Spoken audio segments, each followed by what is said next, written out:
ಶ್ರೀರಾಮನೇ ಭಜಿಸುವೆನೆಲ್ಲ ಶ್ರೀರಾಮನೇ ಭಜಿಸುವೆನೆಲ್ಲ ಜಗದೋದ್ಧಾರಕ ನೀನಾಗಿರುವೆ ಜಗದೋದ್ಧಾರಕ ನೀನಾಗಿರುವೆ ಮಗಿ ನಮಿಸುವೆನು ಪಾರಯ ತಂದೆ ಮಗಿ ನಮಿಸುವೆನು ಪಾರಯ ತಂದೆ ನಾಟರಂಗದಿ ಹರಿಮನಟರಿಗೆ ನಾಟರಂಗದಿ ಹರಿಮನಟರಿಗೆ ಯಶವನ್ನು ಬರುವುದು ಶ್ರೀಮಾರುವೆ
ತೆಗೆದುಕೊಂಡಿರಲ್ಲ ಗಂಗಾ ಮಾತೆಯ ಪ್ರಸಾದವನ್ನು.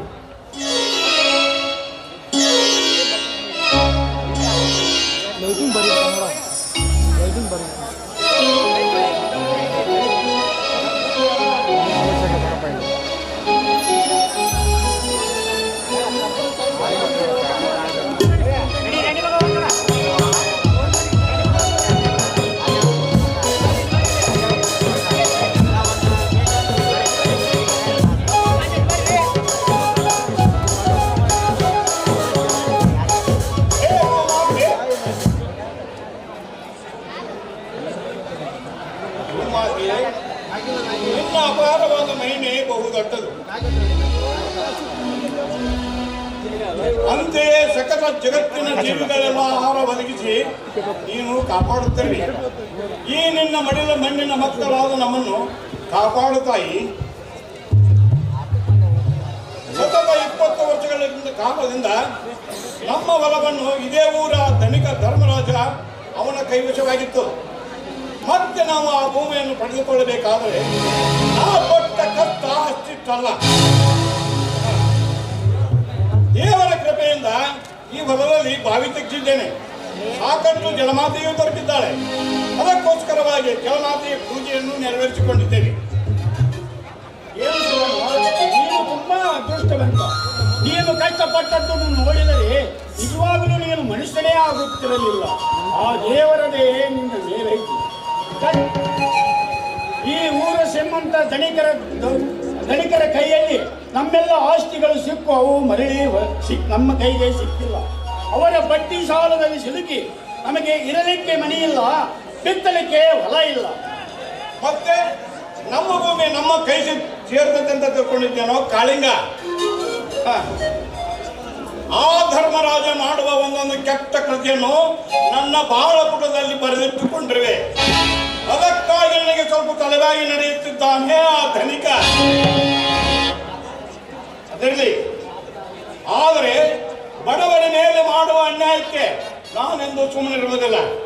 ಅಣ್ಣ, ಆ ಧನಿಕರ ಸಹವಾಸ ಮಾಡಿ ನೀನು ಅವರ ಕೆಟ್ಟ ಕೃತಿಗೆ ಬಲಿಯಾಗಬೇಡ. ಯಾಕೆಂದ್ರೆ ಅವನು ಈ ಊರಿಗೆ ಹುಲಿ ಇದ್ದ ಹಾಗೆ. ಇದು ಸರಿನಾ? ನೀನೇ ಹೇಳಮ್ಮ. ಇದು ಶುದ್ಧ ತಪ್ಪು ಅಲ್ಲ. ಆದ್ರೆ ಹಣದಿಂದ ಹೆಣ ಕೂಡ ಮಾತಾಡುವ ಶಕ್ತಿ ಅದರಲ್ಲಿದೆ. ಅಂದ ಮೇಲೆ ಹೇಗೋ ನಮ್ಮ ಭೂಮಿ ನಮ್ಮ ಕೈ ಸೇರಿತಲ್ಲ, ಇಲ್ಲದ ವೇದಾಂತ ನಮಗೆ ಯಾಕೆ ಬೇಕಣ್ಣ ಹೇಳು? ಬೇಕೇ ಬೇಕಮ್ಮ. ಎಲ್ಲರ ಹಿತಾಸಕ್ತಿಯು ನಮಗೆ ಬೇಕು. ಧರ್ಮರಾಜನ ದಬ್ಬಾಳಿಕೆಯಿಂದಲವೇ ಈ ನಮ್ಮ ಕಾಳಿಂಗ ತನ್ನ ತಂದೆ ತಾಯಿಗಳನ್ನು ಕಳೆದುಕೊಂಡು ಅನಾಥನಾಗಿ ಎಳೆಯುತ್ತಿರುವುದು. ಆ ಧನಿಕನ ಹಿನ್ನೆಲೆ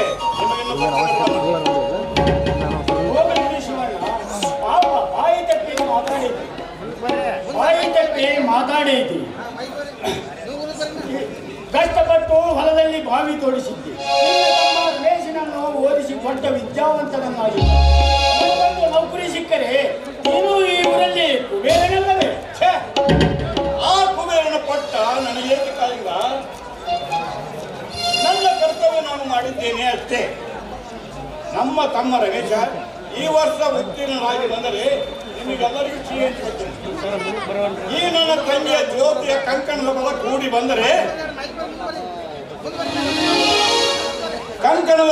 ಬಂದರೆ ಊರಿಗೆ ಸಿಹಿ ಊಟ ಹಂಚಿಬಿಡ್ತೀನಿ ನೋಡ್ರಿ. ಅಣ್ಣ, ಇದೇನಣ್ಣ, ನಮ್ಮ ಅಣ್ಣ ರಮೇಶ ಅವನ ಜೀವನದಲ್ಲಿ ಫೇಲ್ ಅನ್ನೋ ಶಬ್ದವೇ ಇಲ್ಲ. ಅವನು ಈ ವರ್ಷ ಖಂಡಿತವಾಗ್ಲೂ ಫಸ್ಟ್ ಕ್ಲಾಸ್ನಲ್ಲಿ ಪಾಸ್ ಆಗ್ತಾನೆ, ಆ ನಂಬಿಕೆ ನನಗಿದೆ. ಆದ್ರೆ ನೀನು ನನ್ನ ಮದುವೆ ಬಗ್ಗೆ ಮಾತಾಡೋದು ಶುದ್ಧ ತಪ್ಪು ಅಣ್ಣ, ತಪ್ಪು. ಸುವರ್ಣ, ನೀನು ನಿಜವಾಗಲೂ ಅದೃಷ್ಟವಂತ. ತೋಟದಲ್ಲಿ ಒಂದು ಅರಳು ನಿಂತ ಸಂಪಿಗೆಯ ಹೂವಿನಂತೆ ನಿನ್ನ ಮನೆಯಲ್ಲಿ ಒಂದು ಬೆಳಗು ನಿಂತಿದೆ ನಿನ್ನ ಮುತ್ತಿನ ತಂಗಿ. ಮಾನವನಿಗೆ ಆಸರ ಬೇಸರ ಸಹಜ. ಅದನ್ನು ಸಮಭಾಗಿ ಹಂಚಿಕೊಳ್ಳಲು ನನ್ನಂತೆ ನೀನು ಅನಾಥನಲ್ಲ, ಅದೃಷ್ಟವೂ ನೀನಲ್ಲ. ಕಾಳಿಂಗ, ಹೇಗೆ ಮನಸ್ಸಿಕೊಂಡು ಮಾತನಾಡುತ್ತಿರುವೆ? ನಿನ್ನ ಜೀವನದ ಕಥೆ ನನಗೆ ಚೆನ್ನಾಗಿ ಗೊತ್ತು. ಪಾಪ ಏನೂ ಅರಿಯಲ್ಲ ನಿನ್ನ ತಂದೆ ತಾಯಿಗಳು ಆ ಧನಿಕ ಧರ್ಮರಾಜನ ಕೆಟ್ಟ ಕೃತಿಗೆ ಸಿಲುಕಿ ಒಂದೇ ಏಟಿಗೆ ಬಲಿಯಾಗಬೇಕಾಯಿತು. ವಿಧಿಲಿಖಿತ ಅವರನ್ನು ಹಾಗೆ ಮಾಡಿಸಿದೆ. ಅದಕ್ಕೆ ನೀನು ಇಷ್ಟು ಮರಗಬೇಕು? ಇದೇನಣ್ಣ, ನೀವಿಬ್ರು ಒಂಥರ ವಿಚಿತ್ರವಾಗಿ ಮಾತಾಡ್ತಾ ಇದ್ರಲ್ಲ. ನಿಮ್ಮ ಮಾತಿನ ಅರ್ಥವೇ ನನಗಾಗುತ್ತಿಲ್ಲ. ಕಾಳಿಂಗಣ್ಣ ದುಃಖ ಉಮ್ಮಳಿಸುವುದು ನೋಡಿದ್ರಿ, ಅವನ ಜೀವನದಲ್ಲಿ ಏನೋ ಒಂದು ದೊಡ್ಡ ದುರಂತ ನಡೆದಿದೆ ಅಂತ ನನಗನ್ಸುತ್ತೆ. ಯಾಕಣ್ಣ ಈ ಸಂತಾಪ? ಒಬ್ಬ ಮಾನವನಿಗೆ ಕಷ್ಟ ಸುಖ ಸಹಜ, ಆದರೆ ಅದು ನನ್ನ ಜೀವನದಲ್ಲಿದೆ. ಏನೋ ಮನಸ್ಸಿಗೆ ವ್ಯಥೆಯಾದಾಗ ಶ್ರಮ ಪಡುವುದು ನನ್ನ ರೂಢಿಯಾಗಿದೆ.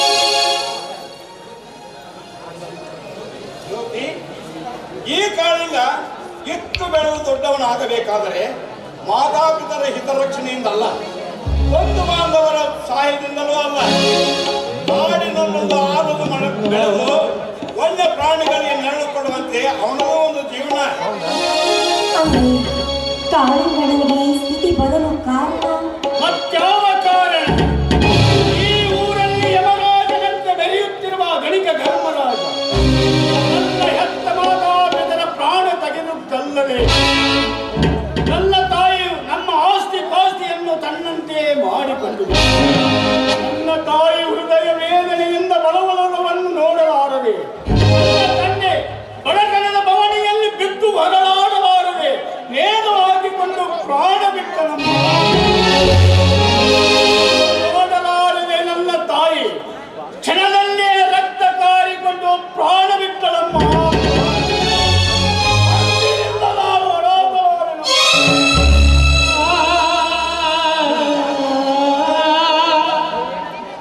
ಅಳಬೇಡ ಕಾಳಿಂಗ, ಅಳಬೇಡ.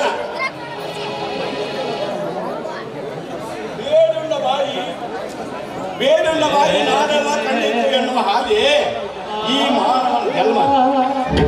ಬೆಟ್ಟ ಕೊರೆಯುವ ಶಕ್ತಿ ರಟ್ಟೆ ಇಟ್ಟುಕೊಂಡು ಧರ್ಮವನ್ನು ಕಾಪಾಡಬೇಕು. ಅದಕ್ಕೆ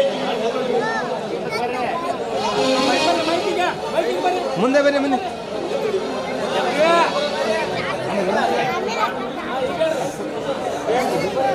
ಈ ಕಲಿಯುಗದ ಕಾಲದಲ್ಲಿ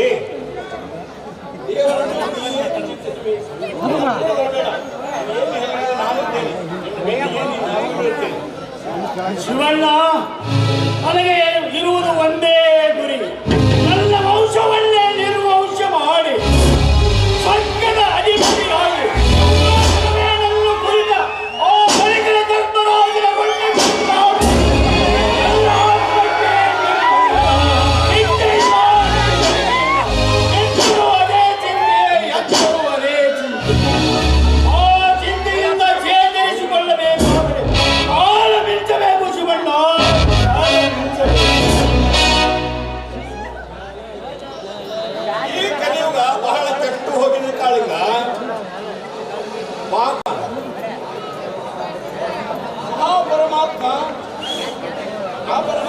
ಎಲ್ಲವೂ ಸರಿಯಾಗುತ್ತದೆ. ಒಟ್ಟಿನಲ್ಲಿ ಏನೇ ಆಗಲಿ ಧೈರ್ಯವಾಗಿ ನಂಬಬೇಕು.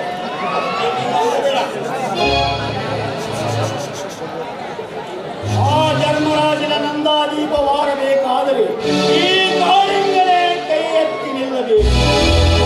ಭವನಿ ಎಂಬ ದೀಪವನ್ನು ನಾನು ಹಚ್ಚಬೇಕು. ಶ್ರೀಮಂತರ ಅಟ್ಟಹಾಸಕ್ಕೆ ಸಾಲು ಆಗಿ ಏಳಿನ ಗಿರಿ ನಾನು ಆಗಬೇಕು.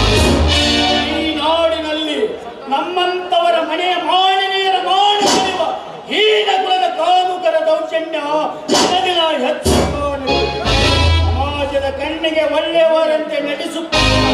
ಗೋಮುಖದ ಅಕ್ಕಿರಗಳ ಸೊಕ್ಕನ್ನು ಮುರಿದು ಬಳಸಿ ಸಂತೋಷ ಪಡುವ ಈ ಹೌದಣ್ಣ, ಒಂದು ಹೆಣ್ಣಿನ ಜೀವನದಲ್ಲಿ ನಮ್ಮಂತ ಬಡವರ ಹೆಣ್ಣಿನ ಜೀವನದಲ್ಲಿ ನಡೀತಿರುವ ಅನ್ಯಾಯ ಅತ್ಯಾಚಾರ ಇದಕ್ಕೆಲ್ಲವೂ ಒಂದು ಮಂಗಲ ಹಾಡಬೇಕಾದ್ರೆ ಅದು ನಿಮ್ಮಂಥವರಿಂದಲೇ ಸಾಧ್ಯ.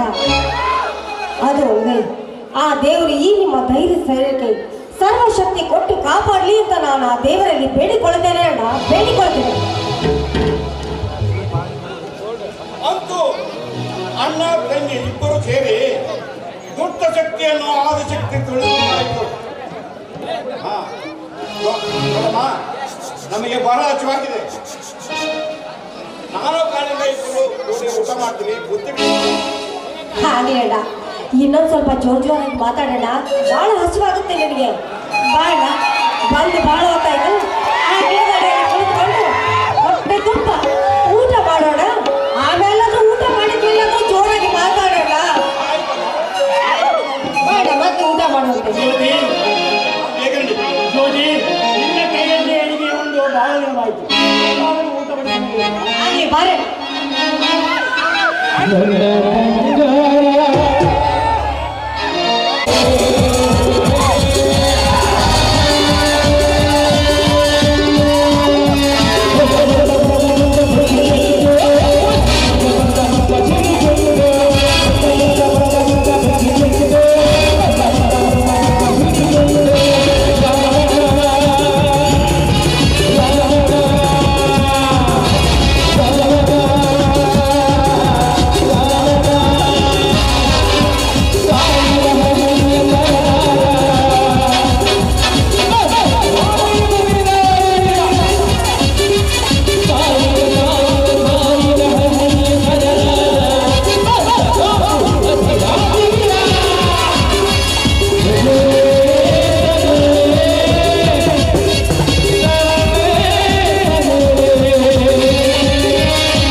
ಸೆಕ್ರೆಟರಿಯಾಗಿ ಕಾರ್ಯನಿರ್ವಹಿಸಿದರೂ ಕೂಡ ನನ್ನ ಕಾರಸ್ಥಾನದ ಕೈ ಚಳಕ ಅವನಿಗಿನ್ನೂ ತಿಳಿದಿಲ್ಲ.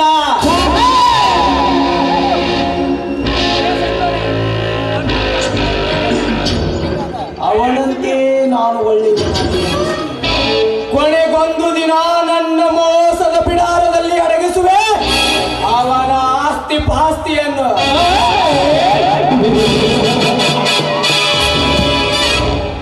ಹಣಕ್ಕಿಲ್ಲಿ ಬೆಲೆ ಇದೆ, ಹಣಕ್ಕಿಲ್ಲಿ ಕೊಲೆ ಇದೆ.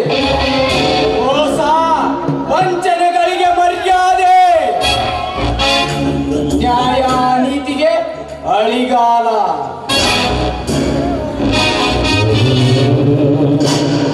ಹಣ ಅಂತಸ್ತು ಇದ್ದವನೇ ಈ ಊರಲ್ಲಿ ಬದುಕಬಲ್ಲ. ಇಷ್ಟೆಲ್ಲ ಗೊತ್ತಿದ್ದು ನಾನೇಕೆ ನ್ಯಾಯ ನೀತಿಗಳ ಬಗ್ಗೆ ತಲೆ ಕೆಡಿಸಿಕೊಳ್ಳಬೇಕು? ಹೇಗೂ ಧರ್ಮರಾಜನ ಫ್ಯಾಕ್ಟರಿಯ ಬಿಡಿ ಸಾಮಾನುಗಳ ಖರೀದಿಯನ್ನು ಮುಂಬೈಗೆ ಹೋಗಿದ್ದೆ. ಅಲ್ಲಿ ಖರ್ಚಾದದ್ದು ಕೇವಲ 10 ಲಕ್ಷ. ಆದರೆ ನಾನು ಲೆಕ್ಕಕ್ಕೆ ಹಚ್ಚಿದ್ದು 20 ಲಕ್ಷ. ಲಕ್ಷಕ್ಕೆ ಲಕ್ಷ ಲೆಕ್ಕಿದರೆ ಮುಂದೆ ನನಗೆ ಕೋಟ್ಯಾಧೀಶ್ವರನ ಪಟ್ಟ ಕೆಟ್ಟ ಬುದ್ಧಿ.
ನಮಸ್ಕಾರ ಧನಿಕರೇ.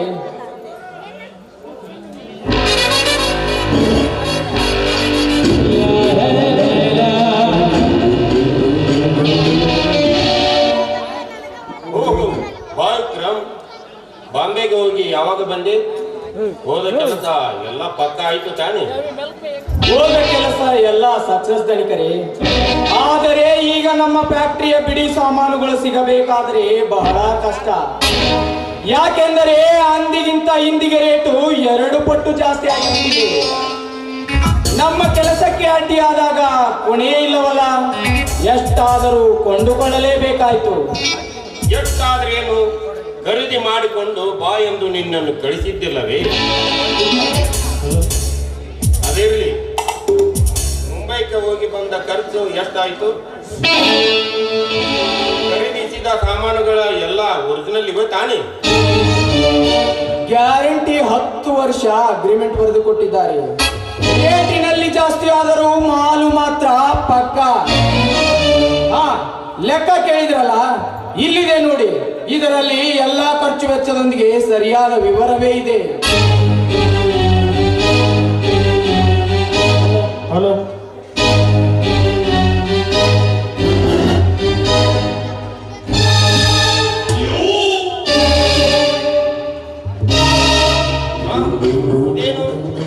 ಮುಂಬೈ ಟಾಟಾ ಕಂಪನಿಯಲ್ಲಿ ಖರೀದಿಸಿದ ಬಿಡಿ ಸಾಮಾನುಗಳ ಖರ್ಚು 20 ಲಕ್ಷ. ಊಟ ವಸತಿ ಇನ್ನುಳಿದ ಖರ್ಚು 25,000. ಒಟ್ಟು 20,25,000. ವಿಕ್ರಮ್, ನೀನು ಮುಂಬೈಗೆ ಸಾಮಾನುಗಳನ್ನು ಖರೀದಿ ಮಾಡಲು ಹೋಗಿದ್ದು ಕೇವಲ 1 ವರ್ಷದಲ್ಲಿ ರೇಟಿನಲ್ಲಿ ಇಷ್ಟೊಂದು ಬದಲಾವಣೆ ಅದು ಹೇಗೆ ಸಾಧ್ಯ? ನೋಡಿ ಧನಿಕರೇ, ನಾನು ಕೊಟ್ಟ ಲೆಕ್ಕದಲ್ಲಿ ನಿಮಗೇನಾದರೂ ಅನುಮಾನ ಕಂಡು ಬಂದ್ರೆ ಬೇಕಾದ್ರೆ ಟಾಟಾ ಕಂಪನಿಗೆ ನೀವೇ ಟೆಲಿಗ್ರಾಮ್ ಕೊಡಿ. ಅಷ್ಟು ಕೂಡ ನಿಮಗೆ ಗ್ಯಾರಂಟಿ ಆಗದಿದ್ದರೆ ಸ್ವತಃ ನೀವೇ ಭೇಟಿಯಾಗಿ ಬನ್ನಿ. ನೋಡಿ ಧನಿಕರೇ, ನಿಮ್ಮ ಜೀತದಾಳಾಗಿ ದುಡಿಯುವ ನನಗೆ ನೀವು ಹೇಳಿದ ವಾಕ್ಯವೇ ನನಗೆ ಮುಖ್ಯ. ಕಾಯಕವೇ ಕೈಲಾಸ. ಕಾಯಕಕ್ಕೆ ಕಳಂಕವನ್ನಿಟ್ಟು ಮೋಸ ಮಾಡುವ ಮತಿಹೀನ ನಾನಾಗಲ್ಲ. ಮಿಸ್ಟರ್ ವಿಕ್ರಮ್, ನೀನು ಮೋಸಗಾರನೋ ಮತಿಹೀನನೋ ಸತ್ಯವಂತನೋ ಎಂಬುದನ್ನು ನೀನು ಕಂಪನಿಯ ದಾಖಲೆ ಬರೆದಿಟ್ಟಿರುವ ಲೆಕ್ಕದ ಪುಸ್ತಕವೇ ಹೇಳುತ್ತದೆ. 1ಕ್ಕೆ 10 ಪಟ್ಟು ಅಚ್ಚು ತೋರಿಸಲು ಹಣವಂದರ ನಿಮ್ಮ ಅಪ್ಪನ ಮನೆ ಇದೇನೋ?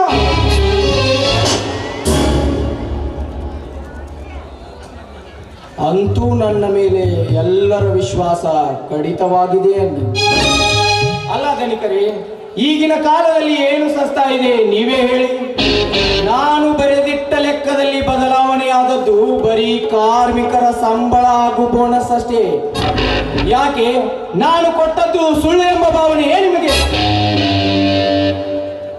ಲೆಕ್ಕದ ಪುಸ್ತಕದಲ್ಲಿ ಸಂಬಳ ಬೋನಸ್ ಅಂತ ಹೇಳುತ್ತಾರೆ, ಆದರೆ ಈ ಬಡ ಕಾರ್ಮಿಕರು ಮುಸ್ಕರ ಹೊಡಿತಾರೆ. ಅವರನ್ನು ಹಿಂದೆ ಕಿತ್ತು ಹಾಕಿಬಿಡಿ. ಮತ್ತೆ ಪರ ಊರಿನಿಂದ ತಂದರಾಯ್ತು ಕಾರ್ಮಿಕರನ್ನು. ವಿಕ್ರಮ್, ಈ ವಿಷಯವನ್ನು ನನಗೆ ಮೊದಲೇ ಕೇಳಲಿಲ್ಲ ನೀನು. ನೋಡಿ ಧನಿಕರೇ, ಕಾರ್ಮಿಕರ ಮೇಲೆ ನಾವು ಕೆಲಸ ಮಾಡುತ್ತಿರುತ್ತೇವೆಂದು ಅವರು ನಮ್ಮ ಮೇಲೆ ರೇಗಾಡಿ ಬರುವುದು ಸಹಜ. ನಾನೇ ಇಷ್ಟು ದಿನ ಊರಲ್ಲಿ ಇದ್ದಿಲ್ಲ. ಈ ನಿಮ್ಮ ಮಗನ ಮ್ಯಾನೇಜ್ಮೆಂಟ್ ಅಲ್ಲಿ ಸಿಕ್ಕು ಇಷ್ಟು ಅಲ್ಲೋಲ ಕಲ್ಲೋಲವಾಯಿತು. ಇನ್ನು ಇದಕ್ಕೆ ನಾವೇನಾದರೂ ತಲೆಬಾಗಿದರೆ ಮುಂದೆ ನಮ್ಮ ಕಂಪನಿ ಕದ ಮುಚ್ಚಬೇಕಾಗುತ್ತದೆ. ನಮ್ಮ ಸ್ಥಿತಿ ಕಂಪನಿ ಕದ ಹಾಕಲ್ಲ. ನಿಮ್ಮ ಅಪ್ಪನ ಮನೆ ಸ್ವತ್ತಲ್ಲ, ಕೇವಲ ಕಾರ್ಮಿಕರ ಸಂಬಳಕ್ಕಾಗಿ ಕೋಟ್ಯಾಂತರ ಉತ್ಪನ್ನ ತೆಗೆಯುವ ಕಂಪನಿಯನ್ನ ಕದ ಹಾಕೋದೆ ಇಲ್ಲ. ನಾನೀಗಲೇ ಹೋಗಿ ಕಾರ್ಮಿಕರ ಕುರಿತು ಮಾತನಾಡಿ ಅವರಿಗೆ ಸಂಬಳ ಬೋನಸ್ ಕೊಡೋದು ಮಾತ್ರ ಗ್ಯಾರಂಟಿ. ನಾನೀಗಲೇ ಹೋಗಿ ಅವರ ಮುಷ್ಕರವನ್ನು ಸಮಾಪ್ತಿ ಮಾಡೇ ತಿರುತ್ತೇನೆ. ಹಾಗಾದರೆ ಈಗ ಸದ್ಯ ನಾನು ಕಾರ್ಮಿಕರ ಸಂಬಳಕ್ಕೆ ಸಹಿ ಹಾಕಬೇಕು. ವಿಜಯ್, ಕಾರ್ಮಿಕರಂತ ಕರುಣ ತೇರು ತೋರಿ ಅವರಿಗೆ ನಾವು ತಲೆಬಾಗಿದ್ರೆ ನಮಗೆ ತಿರುಗುಬಾಣಾಗಿ ಬಿಡುತ್ತಾರೆ ಆ ಬಡಪಾಯಿಗಳು. ನಾವು ಕೇಳಿದಾಗಲೆಲ್ಲ ಅವರು ಕೇಳಿದಾಗಲೆಲ್ಲ ದುಡ್ಡು ಕೊಡುತ್ತಾ ಹೋದರೆ ಮುಂದೆ ನಮ್ಮ ಟ್ಯಾಬ್ಲೆಟ್ ಫ್ಯಾಕ್ಟರಿಯ ಕಟ್ಟಡದ ಗತಿ ಏನು? ನಮ್ಮ ಕಟ್ಟಡದ ಕಂಪನಿ ಅರ್ಧಕ್ಕೆ ನಿಂತರೂ ಸರಿ, ನಾನು ಮಾತ್ರ ಆ ಕಾರ್ಮಿಕರಿಗೆ ಸಂಬಳ ಬೋನಸ್ ಕೊಡೋದು ಮಾತ್ರ ಗ್ಯಾರಂಟಿ. ತಿಂಗಳಲ್ಲಿ ಸಂಬಳ ಬರುವುದನ್ನೇ ನೆಚ್ಚಿಕೊಂಡು ತಮ್ಮ ಸಂಸಾರ ಎಂಬ ನೌಕೆಯನ್ನ ಸರಿದೂಗಿಸುವುದರೊಂದಿಗೆ ತಮ್ಮ ಮಕ್ಕಳ ವಿದ್ಯಾಭ್ಯಾಸವನ್ನ ನಡೆಸಿಕೊಂಡು ಹೋಗಬೇಕು. ನಮ್ಮ ದೇಶದಲ್ಲಿ ಬಡತನ ಆಕಾರ ತಲೆ ದೂರಬೇಕಾದರೆ ನಮ್ಮಂತ ದೊಡ್ಡ ದೊಡ್ಡ ಫ್ಯಾಕ್ಟರಿಯ ಮಾಲೀಕರೇ ಕಾರಣ. ಎಲ್ಲರೂ ಒಂದೇ ಸಮನಾಗಿ ಅರ್ಥಕೊಂಡು ಬಾಳಿದರೆ ನಮ್ಮ ದೇಶ ಭವ್ಯ ಭಾರತವಾದಿತ್ತು. ತಿಳಿಯುತ್ತೆ?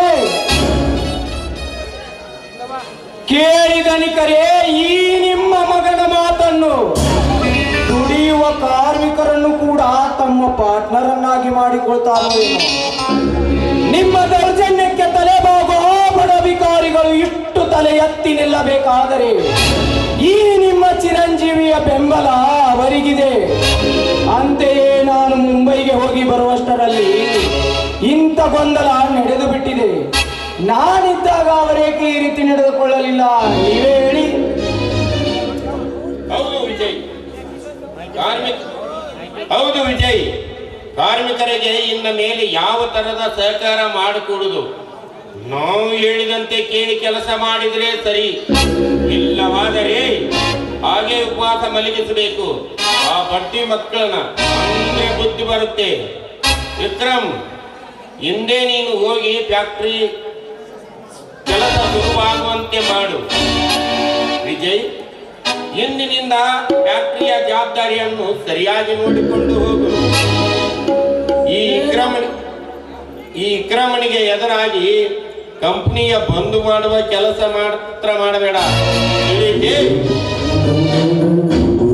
ಏನಪ್ಪ, ನಮ್ಮ ಕೈಯಲ್ಲಿ ಕೂಲಿ ಹಾಳಾಗಿ ದುಡಿಯುವ ಈ ಕಳ್ಳ ಮ್ಯಾನೇಜರ್ ನಿಮ್ಮ ಮುಖ್ಯವಾದನಲ್ಲವೇ? ನೀವೇ ಜನ್ಮ ಕೊಟ್ಟ ನಿಮ್ಮ ಮಗ ನಿಮಗೆ ಮೋಸಗಾರನಾದನೆ.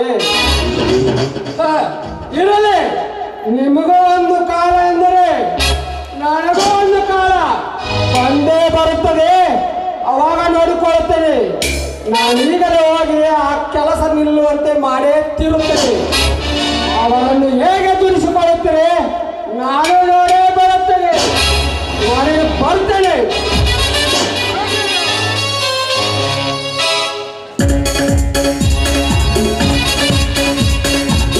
ಧನಿಕರೇ, ನಿಮ್ಮ ಮಗ ಮಾತಿನಲ್ಲಿ ಬಲು ಚಾಣಾಕ್ಷ ಅಂತ ಕಾಣುತ್ತೆ. ಫ್ಯಾಕ್ಟರಿಯಲ್ಲೂ ನನ್ನ ಸಂಗಡ ಮಾತಿಗೂ ಜಗಳವಾಡ್ತಾ ಇರ್ತಾನೆ. ಒಟ್ಟಿನಲ್ಲಿ ಕೋಟ್ಯಾನ್ಗಟ್ಲೆ ಉತ್ಪನ್ನ ತೆಗೆಯುವ ನಮ್ಮ ಫ್ಯಾಕ್ಟರಿಯ ಗತಿ ಏನು? ನಾನಿನ್ನು ಬರುತ್ತೇನೆ ಧನಿಕರೇ. ನಾನೀಗಲೇ ಆಫೀಸ್ಗೆ ಹೋಗಿ ಎಲ್ಲ ಲೆಕ್ಕ ಒಪ್ಪಿಸ್ತೇನೆ. ನಾನಿನ್ನು ಬರುತ್ತೇನೆ.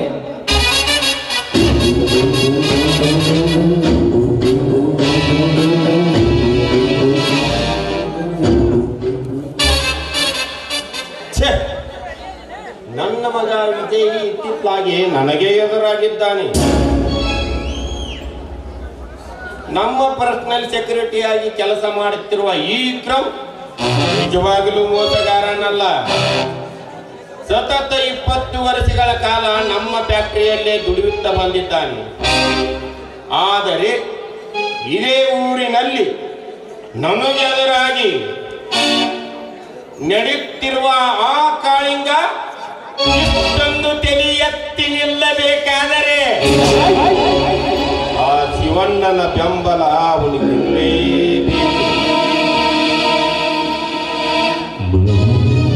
ಇರಲಿ. ಇಂದಿಲ್ಲ ನಾಳೆ ಆದರೂ ಕಾಳಿಂಗ ಅವರ ಅಪ್ಪನ ಆಸ್ತಿಯನ್ನು ಕೇಳಲು ಮನಿ ಬಾಗಿಲಿಗೆ ಬಂದೇ ಬರುತ್ತಾನೆ. ಅವಾಗ ವಿಚಾರ ಮಾಡಿಕೊಂಡರಾಯ್ತು ಅವನ ಜಾಣತನವನ್ನು.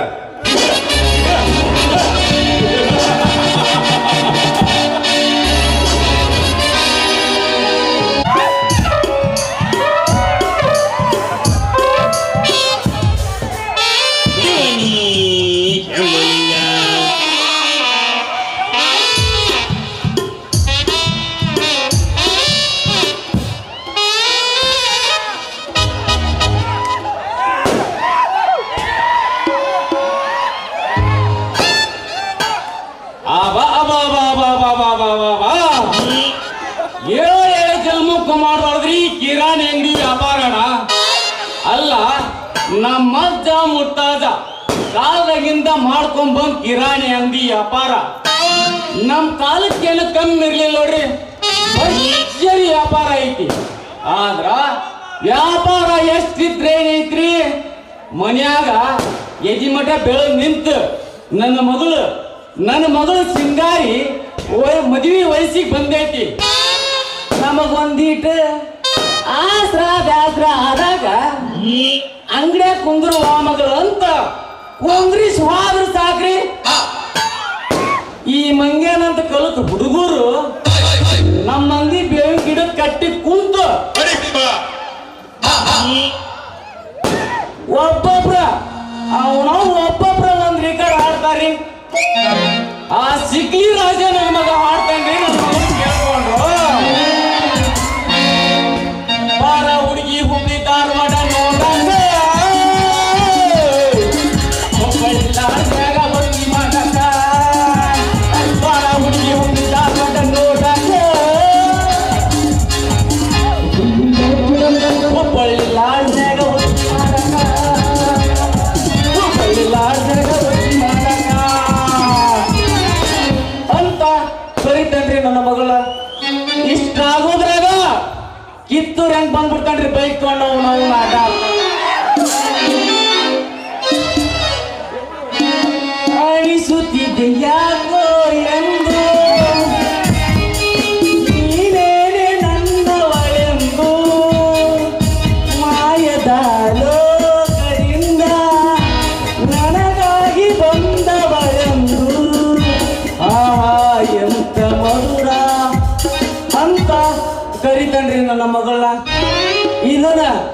ಅವನವನು ಇದನ್ನ ನೋಡಿ ನಾನು ತಡ್ಕೊಳ್ಳಾರ್ದ ನನ್ನ ಮಗಳು ನನ್ನ ಮನೆಗೆ ಕರ್ಕೊಂಡು ಹೋಗುದು ಅಷ್ಟ ಕಡ.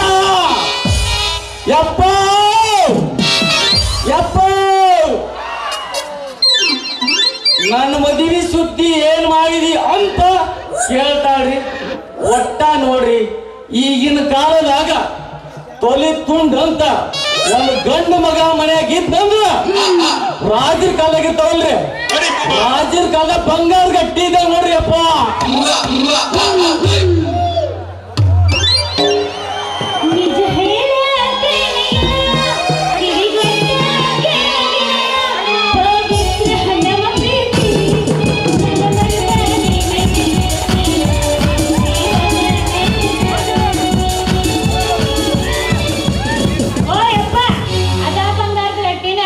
ಒಟ್ಟು 8 ತಿಂಗಳಾತ ಅಕ್ಕಸಾರಿ ಟೀಕಿ ಬೋರ್ಮಾಳ ಸರ ಮಾಡಿ ಕೊಡು ಅಂತ.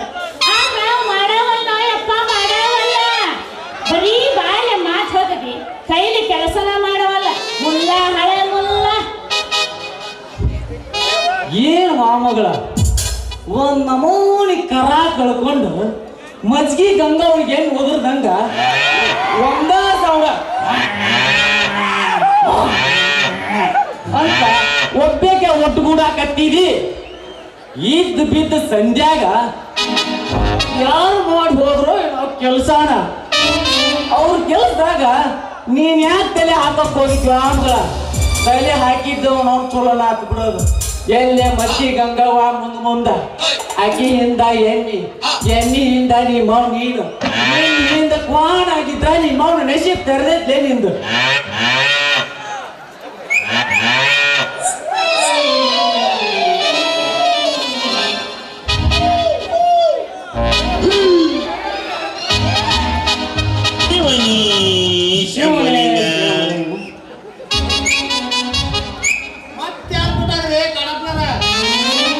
ನನ್ನ ಸಂಗಡನ ಇಷ್ಟೊತ್ತನ ನಿಮ್ಮ ಮಗಳು ನಮ್ಮ ಮನೆಗೆ ಬಂದು ಭರ್ಜರಿ ಜಗಳ ಮಾಡಿ ಬಂದು ಅಲ್ರಿ ಸ್ವಲ್ಪ ಮಾಡೋ ಮಟ್ಟ ಪುರ್ಸತ್ತಿಲ್ಲ ನಿಮ್ಮ ಮಗಳಿಗೆ. ಸಿಗ್ಲಿಂಗ ಏನ್ ನಿನ್ ಕೆಲಸ ಏನ್ ನೀವ್ ಮಾಡಿದ್ದಂತ? ಏನೇನ್ರಿ ಕೈಯಾಗ ಕೆಲಸ ಇತ್ತ ಸ್ವಲ್ಪ ನಿಲ್ಲಿಸಿದ್ದೆ ಅಷ್ಟ ನೋಡು. ಎಂತದ್ ಏನ್ ಮಾಡಿದಿಪ್ಪ ಮಗನ ನೀ ಕೆಲ್ಸಾನ? ನನ್ ಭಾಷೆನ ನನಗೊಂದು ಅರ್ಥ ಆಗೋಲ್ದು. ಸ್ವಲ್ಪ ಹೇಳು ಮಾರಾಯ. ಅವೇನ್ ಹೇಳ್ತಾನೋ ಯಪ್ಪ, ಅದ್ರ ಬಂಡ ಬಾಯಿ ಏನ್ ಹೇಳ್ತೀನಿ ಯಪ್ಪ. ಬೆಂಗಳೂರಿಗೆ ಹೋಗಿದ್ದೀರ, ಒಂದ್ 2 ತೊಲಿ ಬಂಗಾರ ಕೊಡಿಸ್ತಿಲ್ಲ ನನಗ. ಕರೆಕ್ಟ್. ಟೀಕಿ ಬೋರ್ ಮಾಸರ ಮಾಡ್ಕೊಡು. ಅದನ್ನ ಒಯ್ದು ಇವನ ಊರಾಗ ಪಕ್ಕ ಅಕ್ಕ ಸಾಲಿಗೆ ಅಂತ ಇವನ ಕೈಯಾಗ ಮಾಡಾಕ್ ಕೊಟ್ರ ಮಾಡವಲ್ಲೋ ಯಪ್ಪ. ಲೇ ಸಿಗ್ಲಿಂಗ, 8 ತಿಂಗಳಗಟ್ಲೆ ನಿನ್ನ ಮೇಲೆ ನಮ್ ಬಂಗಾರ ಬಿಟ್ಟು ಕುಂದ್ರಾಕ ನಿಮ್ಮ ನೀನೇ ನಮ್ಮ ಮನೆ ಹಳೆ ಅಲ್ಲೇ ಮಗನ.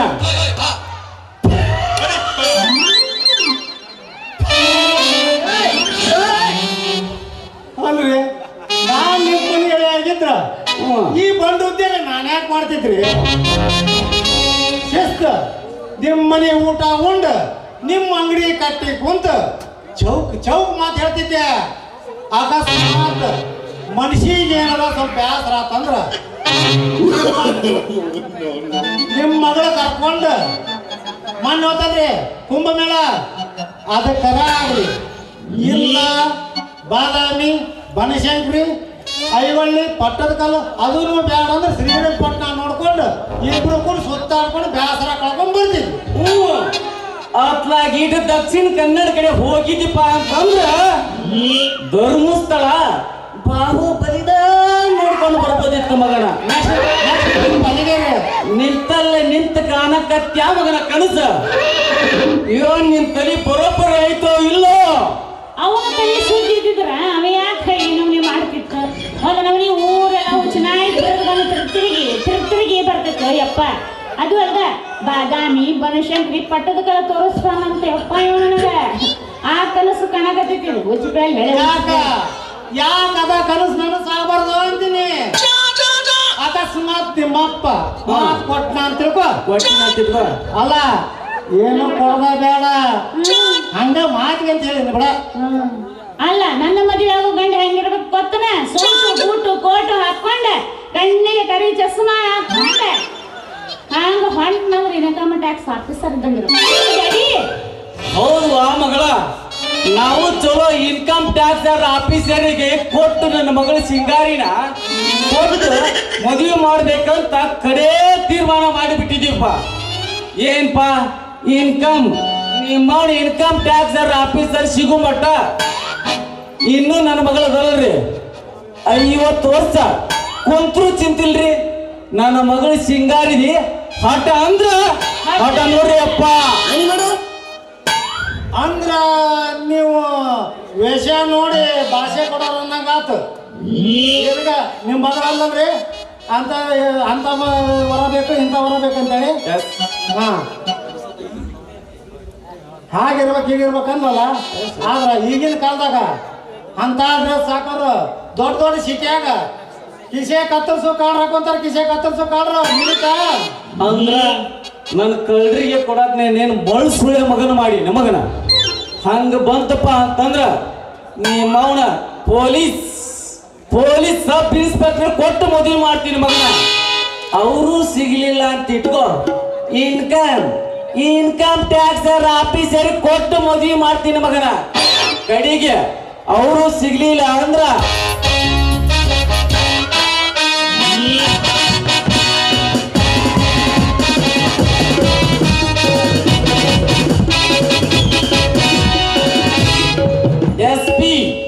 ಎಸ್ ಪಿ ಸಾಂಗ್ಲೇ ಕೊಟ್ಟು ಮದುವೆ ಮಾಡ್ತೀನಿ ಮಗನ.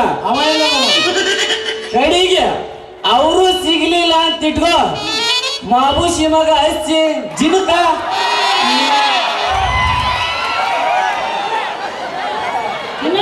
ಕಡೆಗೆ ಅವನು ಸಿಗ್ಲಿಲ್ಲ ಅಂತ ಇಟ್ಕೋ, ಮಾಬೂಶಿ ಮಗ ಹಚ್ಚಿ ಜಿನುಕ ನಿಮ್ಮ ಜಿನುಕ ಕೊಟ್ಟು ಮದುವೆ ಮಾಡ್ತೀನಿ ಮಗನ. ನನ್ನ ಮಗಳು ಸಿಂಗಾರಿ ನೀನು ಕೊಡುವುದಿಲ್ಲ. ಅವನು ಸಿಗ್ಲಿಲ್ಲ ಅಂದ್ರೆ ಕಡೆಗೆ ನನಗೆ ಗ್ಯಾರಂಟಿ. ಇನ್ನ ನಿಮ್ ಕೂಡ ಮಾತಾಡ್ಕೊಂತ ಕುಂತ್ರ ನಾನು ತೆರಿಗೆ ಕಡ್ತೈತಿ. ಆದ್ರ ಯಾವ ಆಫೀಸರ್ ಸಿಗ್ಲಿಲ್ಲ ಅಂದ್ರೂ ಅಷ್ಟ ಹೋತು. ಕಡೆಗೆ ಮುನ್ಸಿಪಾಲಿಟಿ ಪಿವನ ಗ್ಯಾರಂಟಿ. ಕಡಪ್ನರ ನನ್ ದೊಡ್ಡ ಕೆಲಸ ಐತ್ರಿ, ನಾನೇನು ಬರ್ತೀನಿ. ಓಯಪ್ಪ ಏನೋ ಒಂದು ಹೋಗಲ್ಲ ಅಪ್ಪ, ಮುನ್ಸಿಪಾಲಿಟಿ ಪ್ಯೂನಿಗೆ ನಿಮ್ಗೆ ಕೊಡ್ತೀನಿ.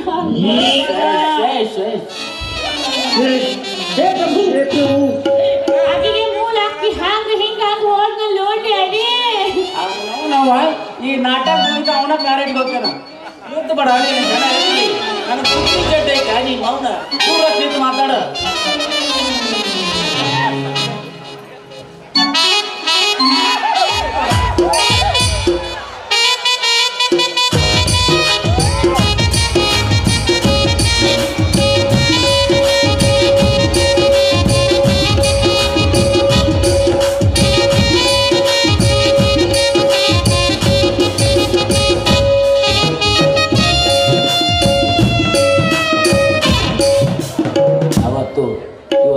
ಡೇಲು 10 ರೂಪಾಯಿ ಅಂತ ತಿಳ್ಕೊಂಡು 10,000 ರೂಪಾಯಿ ಕೊಟ್ಟಂಥವ್ರು ಇದು ಮೈಕಲ್ಲ, ಇದು ನಿಮ್ಮ ಪಾದ ಅಂತ ತಿಳ್ಕೊಂಡು ಈ ಒಂದು ಮಾತಾಡ್ತೀನಿ ಹಾಕ್ತೀನಿ. ದಯವಿಟ್ಟು ನಮ್ಮ ಹೆಸರು ಹಾಕಿಲ್ಲ, ನಮ್ಮ ಹೆಸರು ಕರೆದಿಲ್ಲ ಅಂತ ಅನ್ಬೇಡಪ್ಪ. ಈ ಬಡ ಕಲಾವಿದರನ್ನ ಎಂದೂ ಮರಿಬೇಡ್ರಿ. ಇದು ಸ್ವಾನಂದ ಅಪ್ಪಳ ಆಶೀರ್ವಾದ ಆಯ್ತು ಸುಳ್ಳಿಗೆ. ದಯವಿಟ್ಟು ಕಲೆಗೆ ಪ್ರೋತ್ಸಾಹ ನೀಡಿ ಅಂತ ತಮ್ಮಲ್ಲಿ. ಇದು ಮೈಕಲ್ಲ, ಇದು ನಿಮ್ಮ ಪಾದ ಅಂತ ತಿಳ್ಕೊಂಡು.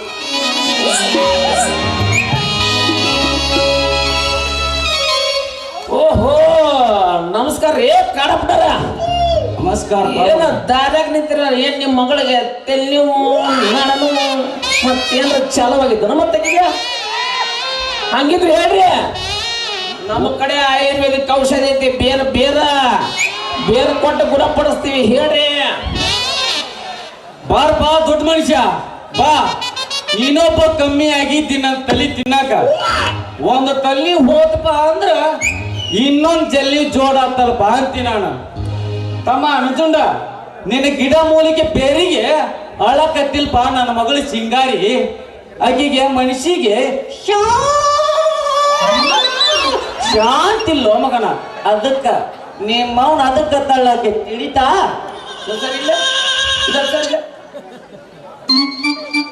ಓಹೋ ನಾವು ಮಕ್ಕಳ ಅಂತ ಹೇಳ್ಬಿಡ್ತೀವ್ರಿ, ಇವ್ರಿಗೆ ಹಿಂಗ ಐತಿ ಅಂತಂದು.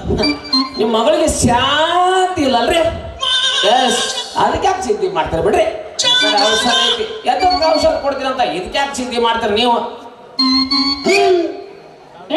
ಬಾಯ್ ಅವಿದ್ರ ಮುನ್ಸಿಪಾಲಿಟಿ ಪ್ಯೂನ್ ಗಂಡ ಇವು ಮತ್ತೆ ಪಂಚಾಯತಿ ಪ್ಯೂನ್ ಗಂಡಗಿಂದಾನು ಬರೀ ದಾರ್ಯ ನಿಂತವ್ರು ನಿಮ್ಮ ತಲೆ ನೋಯ್ತೈತೇನು ನಿಮ್ದು ಅದು ನೋಯ್ತೈತೆ ನಿಮ್ಮ ಇದು ನೋಯ್ತೈತೇನೆ ಅಂತ ಹೇಳಿ ಬರ್ತಾನೆ ನಿಮ್ಮ ಡಾಕ್ಟರ್ ಇವೇನು RMP ಡಾಕ್ಟರ್ ಅದಾನೇನು ಯಪ್ಪ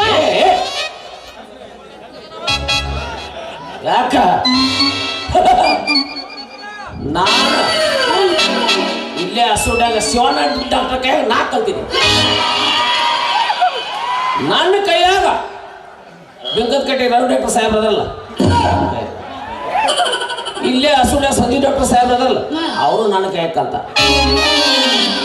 ಮತ್ತೆ ಇಷ್ಟು ಮಂದಿಗೆ ನಾ ಕಲ್ಸಿನಿ ನನಗೆ RMP ಡಾಕ್ಟರ್ಗಳು ಬಂದ ನನ್ನ ಕಡೆ ಟ್ರೈನಿಂಗ್ ತಗೊಂಡು ಹೋಗ್ತಾರೆ ಅದು ಹೋಗಲಿ ನನ್ನ ಕಡೆ ಔಷಧ ತಗೊಳಕ ಕ್ಯೂ ಮಕ್ಕಳು ಇಲ್ದಾರಿಗೆ ಎತ್ತಿದ ಕೈ ನಾವು ಒಂದು ಇದ ಬಟ್ಟಸಿದ್ದ 6 ತಿಂಗಳಿಗೆ 2 ತಿಂಗಳಿಗೆ 4 ತಿಂಗಳಿಗೆ ಒಂದು ಇಂಜೆಕ್ಷನ್ ಮಾಡಕ ಮಗ ಇಲ್ಲ ಊರ ಬಿಟ್ಟು ಮಗ ಅವ ಮೊನ್ನೆ ಹಿಂಗ ಹೊಂಟಿದ್ದೆ ಅವನೇಂತಿ ಕಾಕ ಯಪ್ಪ ನನ್ನ ಗಂಡ 2 ವರ್ಷ ಆತು ಎಲ್ಲ ಏನ ಚಿಂತೆ ಮಾಡಬೇಡ ಮಗಳ ಇನ್ನೊಂದು ವಾರದಾಗ ಬರ್ತಾನ ಅಂದಿದ್ದು ಬಂದ ಇಂಜೆಕ್ಷನ್ ತಿಂಡ್ಬೇಕಿತ್ತು ಬಂದು ಇಂಜೆಕ್ಷನ್ ಮಾಡಿದೆ ಮತ್ತೆ ಒಬ್ಬೊಬ್ಬರು